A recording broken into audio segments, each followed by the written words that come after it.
Welcome. Whether you're here because you're going through a lot of pain right now, or because you're interested in growing and using pain as the ultimate fuel to take you to the next level, this video is going to focus on tactics and strategies to make pain super productive, the most powerful force in your life, and also go up into details about how to actually seek out proactive kinds of pain to be able to grow faster and accelerate your development.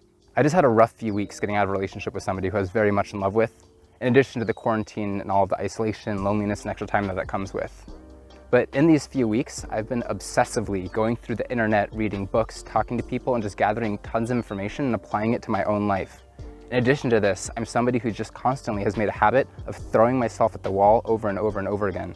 So despite having gone through possibly one of the hardest periods of my life just recently, I've bounced back and I'm feeling great, have never grown more in my life, and I'm really optimistic and looking forward to what's coming next. For one, I'm somebody who falls in love very deeply and easily, and I'm able to put myself out there and be very vulnerable. And I've been through a lot of different heartbreaks. So each of those times I've learned. I've been through a ton of really intense life experiences like fraternity hazing, military officer boot camp, weeks and weeks of Vipassana silent meditations, not talking to anybody, meditating like 12 hours per day. I've almost died so many times that it barely even phases me anymore, on freeways, across busy streets, with animals out in nature. So through these kinds of things and throwing myself at the wall, I've built a lot of resilience and a lot of growth through this pain to the point where I'm able to handle things a lot more and just trust myself in these situations. Most recently, for example, this is in building GameTree, a company that requires huge amounts of risk to build, knowing that it doesn't make money early. It requires tons of people to work. The odds are very small of it working, but pushing through for years and years and years, being able to tolerate all of that risk, the downs, that at any point, if I give up, it's an entirely wasted effort pushing a ball all the way up a mountain. And being able to last through that and to appreciate the growth and all the pain that comes with it is something that I want to share with you.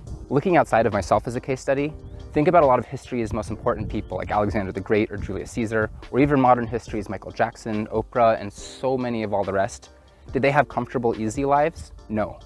They had absolutely horrible lives, but they strove and they grew and they always took life's challenges and came back ready for the next ones. And thus they had lives of personal growth, fulfillment, purpose, and enjoyment that a lot of us envy and wish we had in ourselves. And we're not going to get there by just always trying to be comfortable, but by putting ourselves out there for pain and growing and dealing with that pain. So that's what you're about to learn now. With whatever pain you're going through now is ultimately what's known as a hero's journey. It's how our brains evolved through stories of all the things that you read about, watch, learn, and hear from other people about how we grow as people. And this starts by just having some sort of problem in the world that often involves our own weakness or laziness or inefficiencies. And then we have to go out and confront those things. We have a lot of pain, and that could be physical pain, it could be heartbreak, it could be loneliness, depression. But the idea is that you push through this pain, and most people fail and they start back over, and life has many of these different sorts of hero's journeys, and a lot of the times even one includes many cycles. But if you look at all the movies, this is the sort of repeated pattern that you see in Lord of the Rings, Star Wars, a lot of these kinds of films. What happens through going through these kinds of things, learning, for example, watching this video, finding mentors, friends, pushing through, eventually what you find is that you yourself have to change. It's not the external world. By confronting the thing that's killing you or that's causing you the pain. For example, if you are afraid of control, then you have to become in control of yourself. If you're afraid of being lazy, you have to be somebody who can account for your own laziness. And then ultimately you can return back to society having grown as a person and feeling a lot better about yourself for the rest of your life, having incorporated your enemies into yourself so that you can operate better. From here on out, it isn't just a philosophy video. These are hard exercises that you can do for yourself that I promise, swear, will actually work for you.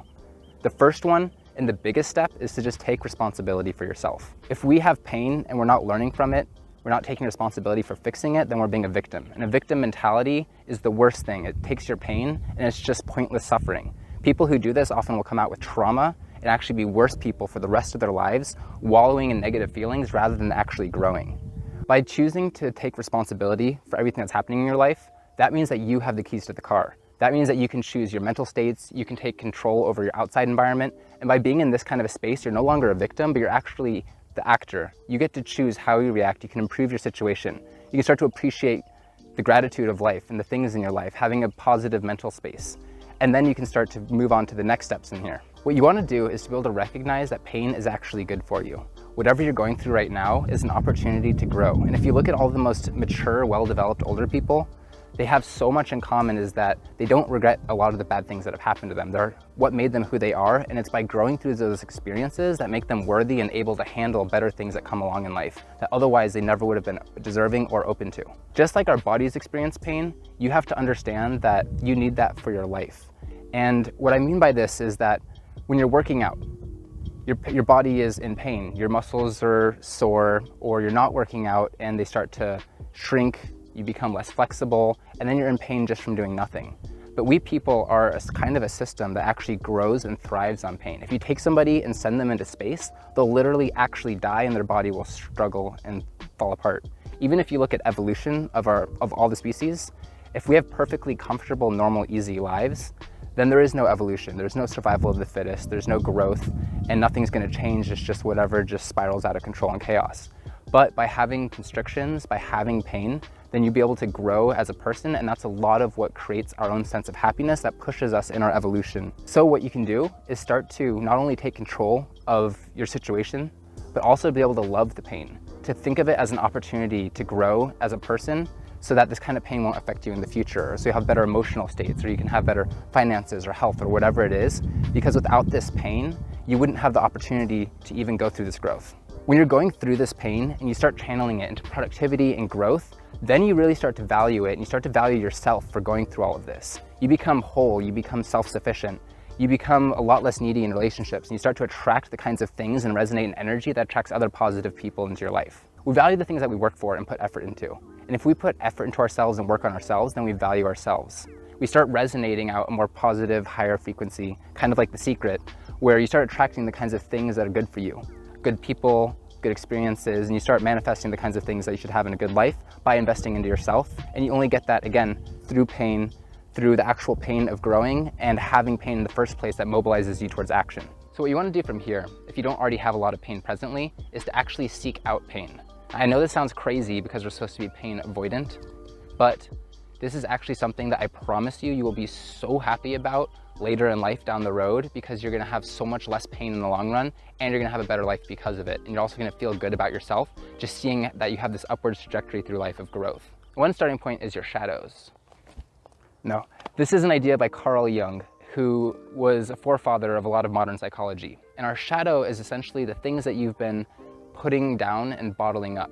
For example, if you look at a lot of child rapist priests and murderers and things like that, a lot of it's because they've been denying themselves things or thinking things are bad, and then it builds up this giant deposit of negativity that either comes out constantly unconsciously or comes out in tidal waves. And we're all doing this in so many ways throughout our lives. So if you can actually figure out your shadows and to be able to start integrating those into your conscious, to start accepting the parts of yourself that you don't accept, you'll become a whole person, and that's actually a lot better than being a good person. The things that you're putting away are things that you've been told are bad by society or by your parents, or things that burned you or that don't match with a prevailing political or cultural belief. They could be things that weren't accepted by other people, or they're just aspects of your personality that you don't enjoy naturally. They're not your strongest tools, so you put them away.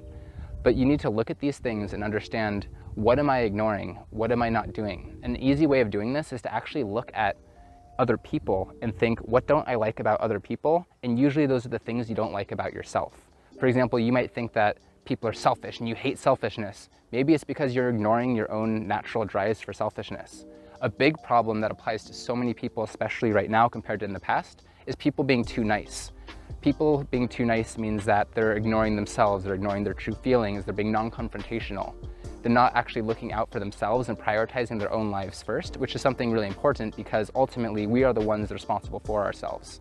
So that might be a good shadow to look at, is where are you being too nice and how to actually be more honest and open and even mean sometimes. And once you accept those kinds of things, you just live in so much more harmony with yourself. Another area you can look at is, what are extreme beliefs that you have? Where do you have like super liberalism or conservatism or strong beliefs? Because a lot of those things come with some sort of shadow associated. Like if you're a grand dreamer like me, then there's probably some sort of fear of being normal or failure or things like that. So to be able to start fully owning and comprehending the repercussions of all of our beliefs and ideologies and what we believe is good and bad, and starting to integrate those, we become entirely whole people that give us a lot more power to just approach anything life has to handle, and we don't have to worry about later tidal waves and midlife crises. Another place to seek pain is in really intense, hard experiences. Really short things that are really hard with long breaks of rest in between are actually the best ways that people grow. This can include things like boot camps, really hard life periods of emotions or work, financial situations, but these are the kinds of times that we grow the most. I think there's a famous saying like, these are the times that try men's souls for wars. These sorts of experiences you actually want to put yourself into. You might do something a bit easier like going backpacking or signing up for some intensive course or even like self-help therapy group stuff. But these kinds of things are where you really get the most bang for your buck. To be able to identify the kinds of things that you can do, think about your dreams. What do you want out of life and what will it take to get there? For example, do you think it's better to study a language a little bit over the course of 4 years? Or do you think it's better to just throw yourself in the deep end and immerse nonstop for 3 months? Which one do you think you're gonna have better mastery over a language of? It's definitely the 3-month version. So if maybe it involves moving to a new country, maybe it involves creating stuff instead of just being a passive perceiver in life. But being able to focus in a really extreme sort of way, you're gonna grow a lot and then take rest periods between these things. You can also take an approach of finding these things from not just what are your dreams or what are your strengths or what do you want to do, but also looking at your weaknesses. What are the things in your life that have constantly been poking you, that piss you off, or that you've ignored and that cause the giant tidal waves? Maybe it's not doing your taxes or your accounting, maybe it's not cleaning your house. But try to find these sorts of things and then just really own them so they become a natural part of your life after that and you don't have to worry about them anymore. You can take personality tests like the one at GameTree, for example, or 16 personalities to be able to learn about your personality, and that can give you kind of hints about where are your weaknesses that you might be neglecting. What are the areas of life that people generally tend to take responsibility for that you might not be taking responsibility for in yourself? After you go through these experiences, and even if you have time during them, you actually really want to reflect on these things. You want to make video notes to yourself, film videos of yourself, journal, but just make sure that you get it out there and that you actually revisit this information and reflect later and even much later, because without this sort of reflection and integration period, it's almost a waste of an experience because you're only getting a small amount out of it. It's better to practice consciously than to just randomly do stuff. The final thing you can do is have long-term pain. And what I mean by this is picking out habitual pain that you can create into your life. And that's usually habits. Something about this is that habits don't have to actually be bad, and that long-term habits are actually things that we enjoy doing because our willpower is limited. The short-term sprints can be really tough and we can't sustain that.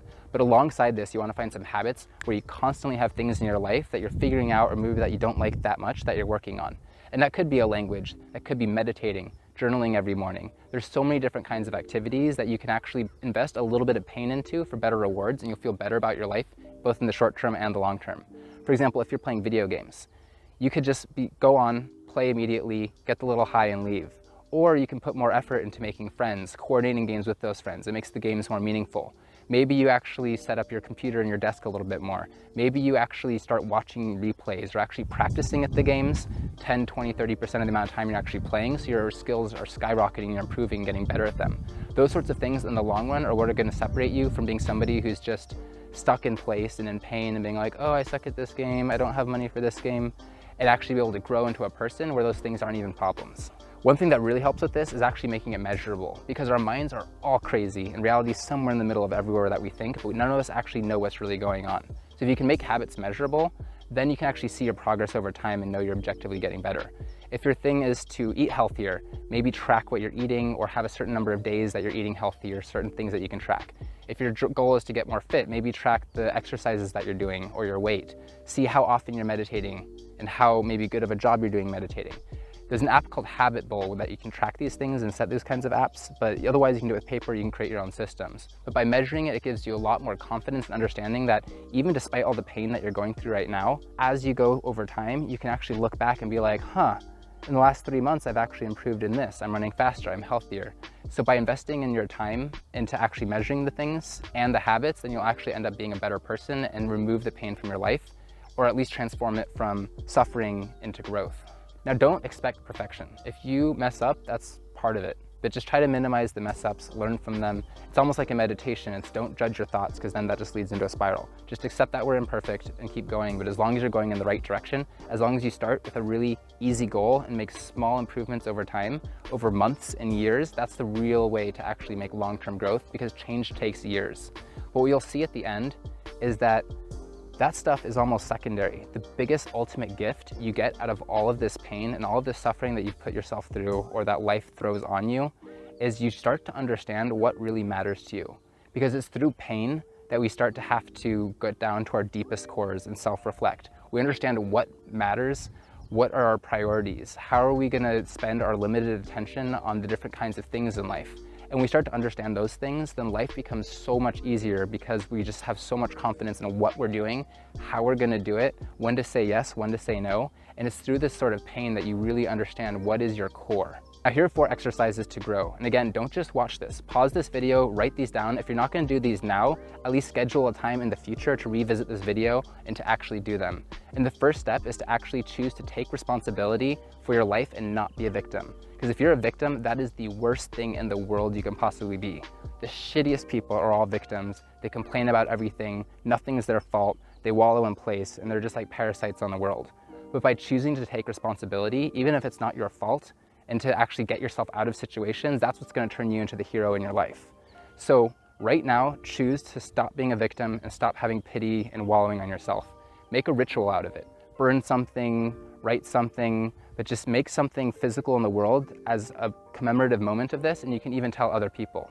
So that's the first step. The second step is to understand where are the areas that you need to grow. So look at your personality, take a personality test, understand where your weaknesses are. Look at the people you don't like and what you don't like about them, and figure out a top 6 qualities that you really don't like in other people, and understand how are you the one actually doing these things? What is it inside of you that's creating a problem out of that? And then have friends and family, 3 of them at least, be able to go through an inventory of special words about characteristics, both positive and negative about people, and have them more objectively analyze you and say, like, okay, you're kind of arrogant, you're messy, you're selfish and don't care about other people. You need to own these things because all of us are horrible in some ways, but until we accept that, we're just gonna subconsciously have our heads dug in the ground and be flinging that out at people without even noticing it. But by owning that, then we know the kinds of pain that we need to grow and to move past those things to fully integrate them. And next step is to find really intense opportunities for growth with these things in mind. These could be a few days, these could be a few months, this could be a trip, this could just be getting involved in some sort of project. But pick some really intense life experience now. Just go on the internet, think about your dreams, your hobbies, what other people have done, but find something that you know you're gonna grow from and commit to it, because you are gonna get so much more out of this part of life that you're gonna look back and you're gonna be like, wow, I lived a really fulfilling life. I did these things, I did these things, and that's what's gonna make you happy and grow in the long term. And the 4th step is to choose the long-term pain that you want and what kind of habits you're gonna do to work on that. Do you wanna lose weight? Do you wanna eat healthier? Do you wanna be doing more exercise, practicing skills like guitar or languages? Pick the kinds of pain that you want in your life and force that on yourself. Try to find ways to make it enjoyable, to make it more sustainable, but really pick those things and commit to them. And you're not gonna be perfect, but just keep going for it, because when you take ownership over your pain and turning that into growth, then that pain is no longer pain, and then that growth becomes long-term pleasure. By following these steps, I guarantee you're gonna start having a lot more abundant life and a lot more positive attitude about things, and you're gonna start becoming a super person to the point where years down the road, you might not even recognize yourself anymore. Share below if you've gone through some intense pain periods and tactics and strategies that you've used to be able to overcome those things and share with other people. And also, if you know other people that could benefit from this video, feel free to share it with them as well. But in the meantime, looking forward to seeing you next time, a stronger and better you.